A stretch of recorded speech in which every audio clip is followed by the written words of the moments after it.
All right, let's look at 23. Oh, man, I don't like that thing right there. Okay, now it's gone. All right, 23. Find K given that when there is no remainder, when dividing this. Okay, hey, there's no remainder. Check that out. All right, now there's two ways to do this. Actually, there's three ways to do this. You can do this using the reverse tabular method. You can do this using long division, and you can do this using synthetic division.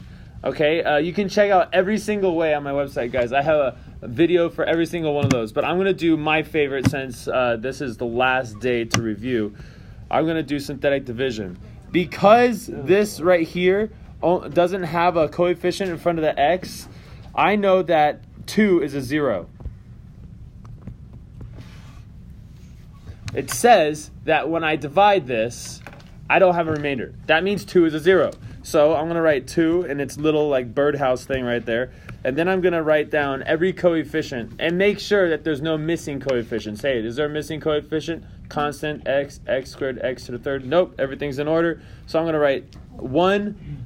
Then I'm going to write negative k, which is kind of weird. And then we're going to write negative 11, and this is negative 6. Now, the kind of weird part is what makes this problem kind of difficult, in my opinion.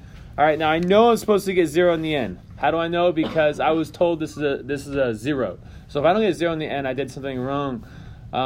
So we bring down the 1. So I get 1, and then you go 1 times 2. And you write the 2 right here, and then you add these. Well, you can't add those because they're not like terms, so you just write it out. 2 negative k. Now that's 2 plus negative k, and that's what I get. I get 2 and a negative k. And so I take that and I multiply it by 2, and I get 4 minus 2k. Don't forget to distribute. You have to multiply that 2 to both of those terms. And then I add these together. Well, since this guy is not like that guy, I'm only going to add the negative 11 to the 4. If I go negative 11 plus 4, that's going to be negative 7 minus 2k. And then I got to take that, multiply it by 2. So that's times 7 is going to be 14, negative 14. And then 2 times negative 2 is going to be negative 4. So I have negative 14 and negative 4k. And I add those up, and what am I supposed to get?